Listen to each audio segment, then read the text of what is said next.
At this time, I'd like to introduce Dr. Scalia, who is going to be the head of athletic performance for Cricket Council USA's US Open 2024. Big round of applause for Dr. Scalia. Thank you very much for the introduction. And this is a very exciting time because I myself, like David, like Eric, am still learning about the sport.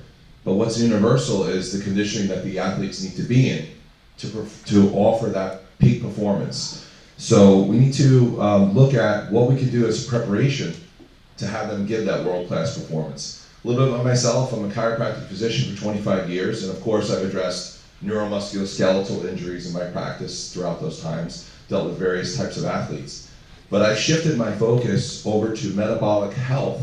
Personally, I've lost 51 pounds and become an avid triathlete. So I understand what the players are going through to have that peak conditioning that they need to perform on the field.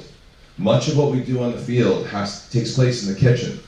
And we gotta get these athletes ready to deliver VO2 max and better body composition. I'm looking forward to helping each team that wants to win actually win before they go on the field. We're going to be using great technologies like assessing a player's antioxidant status and inflammation. We're going to look at their body composition, look at their VO2 max. We're going to get them ready. Of course, if we're going to deal with some injuries on the field as well, normally it happens, but it's about being prepared. So the more prepared you are, the better performance you can give.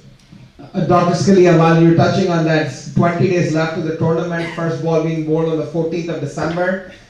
A lot of people watching, a lot of prospective players that are going to be on the field. What do you tell them today that they can do that will improve their chances of performance come day one? You really need to look at what you're putting into the body, because what you're putting into the body is a code, and it tells your cells how you're going to perform. We want to look at what specifically is known as mitochondrial health. Mitochondria are the batteries of every cell, whether it's your brain, your muscles, your heart.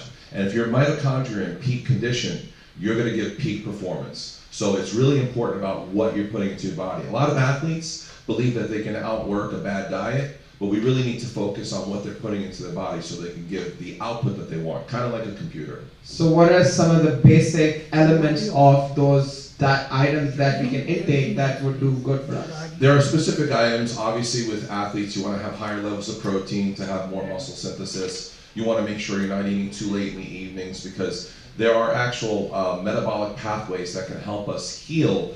Things like intermittent fasting, cutting back the times you eat at night and looking at when you're eating or the first meal in the day. And we're going to be talking with that specifically with each athlete so they become aware and educated, because at the end of the day, the doctor word doesn't mean heal or cure, it means teacher. I'm very passionate from my personal journey on what these players can do on an individual basis to bring home the goals for each one of the teams. So we're going to be assessing their overall antioxidant health, and then they're going to connect the dots because they're wise, they're smart, they want to be in the best shape they can, and we'll give them ways to have a competitive advantage over the other players. This is golden nuggets for all your team owners. So thank you, Dr. Scalia, for your valuable input and insight. Watch out, everybody. No niharis if you're in Pakistan. No Rogan Josh in Afghanistan.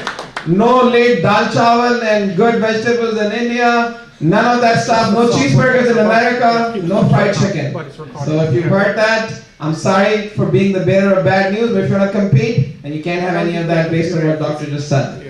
All right, thanks a lot. Big round of applause one more time for Dr. Scalia for valuable insight.